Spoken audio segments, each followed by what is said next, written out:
but I would like everyone to be participating in this session. So yeah, that's fine.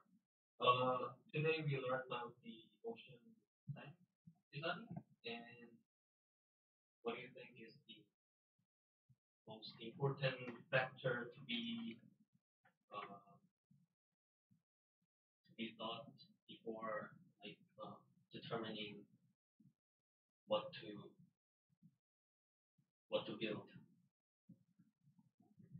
The most important factor before designing anything.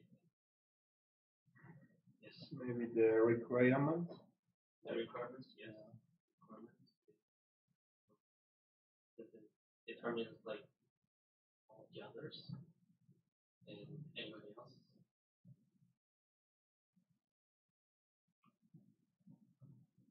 Maybe the cost as well. Yes, cost. Also, similar to requirements, cost requirements. Yeah. Yeah, should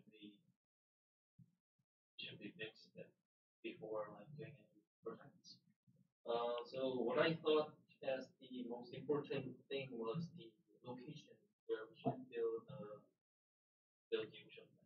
And, well, this is because it determines what kind of resources that we can get, and based on the type of soil or anything, we will have to have different methods to gather the resources, and also the location will determine how much of the resources that we can finally gather.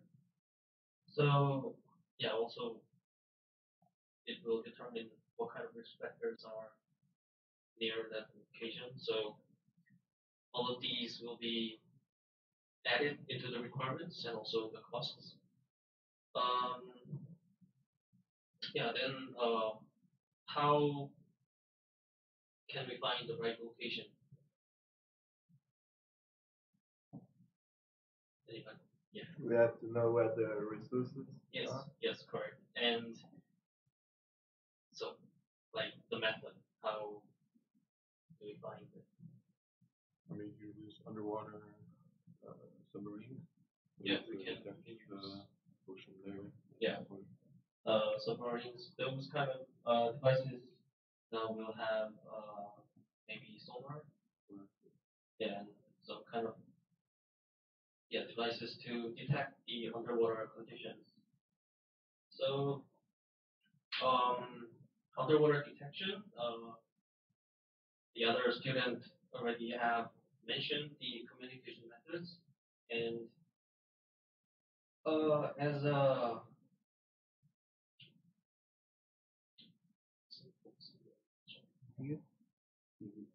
as a review, there were three kinds of waves, which are yeah electromagnetic, yes, electromagnetic waves, optical waves, and also acoustic waves. So yeah, electromagnetic waves, optical waves, acoustic waves, all three can be used for underwater detection to like limited ranges, but yeah, due to these pros and cons of each of the waves, basically acoustic wave is the most optimal wave to be used for underwater long range detection. So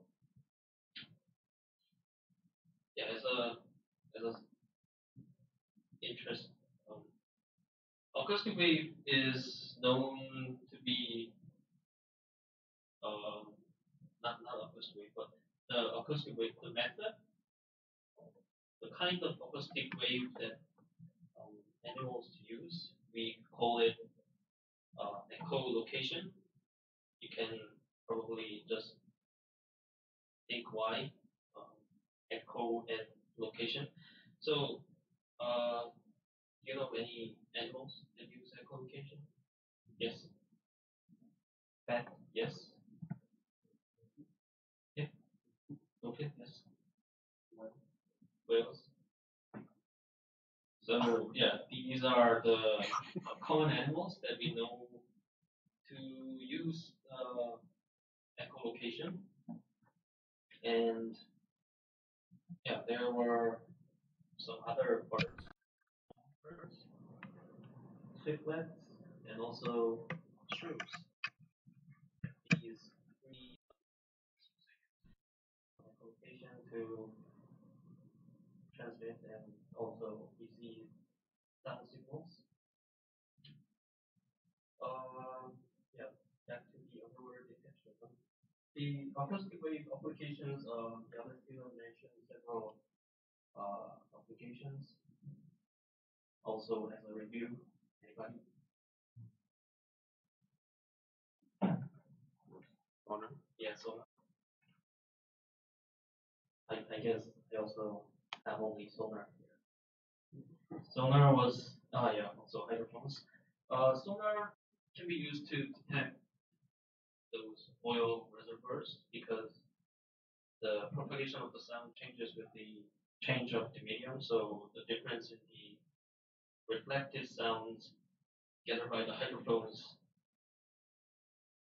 can be converted to electric signals, which can also be reconverted to these kind of geographical data. And yeah, hydrophones are on, I know them as sound receivers only, and they also can be used for predicting earthquakes, like origin of the earthquakes and stuff, by locating the hydrophones in different locations, like several hundreds to several kilometers apart, for the like entire ocean or specific areas of interest, and then based on the signal that it gets, it works as a kind of a GPS satellite system kind of thing. So each of the hydrophones acts as a node to gather the information, and then from the information we can approximate the region of some kind of an event. Yeah, so I guess this is the last slide. Uh, Based on the sonar, I just wrote the advantages and limitations here. The advantages would be long range underwater detection, obviously, and the limitations are listed as follows. Yeah, but can anybody list some more advantages or disadvantages?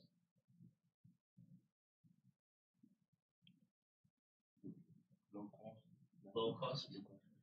Uh, yeah, maybe, but it depends, I guess. Like using many microphones or receivers and then increase the cost.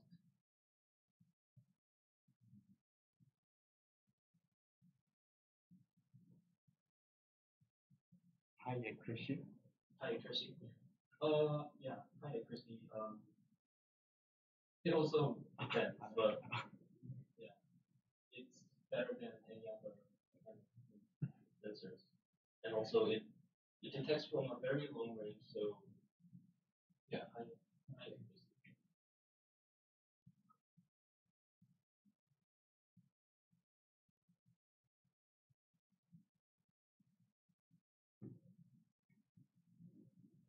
Hint.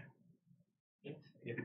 No, I cannot give you a hint because like this is all I have in my mind.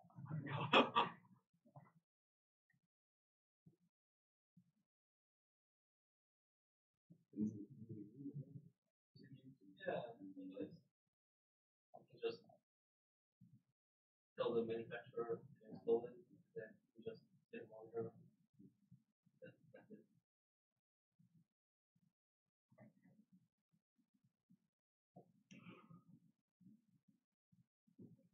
I guess then that's it.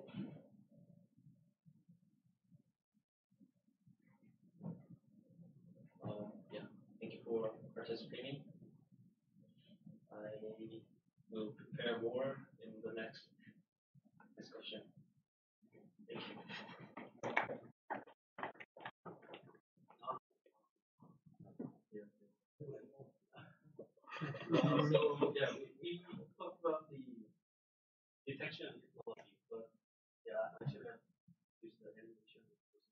But since we have detection technology, there are several types of stealth, stealth technologies used mainly for submarines and hardware, maybe, or missiles, underwater missiles and stuff. So yeah, FRP or plastic hull reduces the bouncing off of the acoustic waves, so it reduces the amount of signal that the sensors eventually get, and also special surface coatings can be used, uh, like those stealth jets, and also hull designs can be modified to make the waves travel around, perhaps, or deflect them in other directions, not reflecting it to the sensor, but like to other directions. And also, non-magnetic material are used because uh, sometimes electromagnetic sensors are used to detect these kind of submarines, and by using magnetic material, they can easily detect these kind of submarines. Also, this is just some additional information that I just came up from listening to his lecture. Cavitation is formed by the decreasing pressure below the vapor pressure inside the water medium, and yeah, because of the rotation of the fin propeller at the edges, because of the, the relative velocity, I guess. Yeah, you can. It's not accurate, but think about the Bernoulli equation. Then higher speed means lower pressure, which means below the vapor pressure, it vaporizes, creating those bubbles. And when those kind of bubbles are created, they release a very loud noise. So yeah, reducing those kind of cavitation or bubble making is also important for these kind of stealth technologies. In the World War II or something, the Soviets or the Germans created a super cavitating missile, but yeah, they produced so much noise that the submarines couldn't remain at the stealth, so we don't really use them anymore. But they are still in production because they can reduce the drag significantly, increasing the speed of the torpedoes to like up to several hundred kilometers per hour. Yeah. So yes, I. Thank you.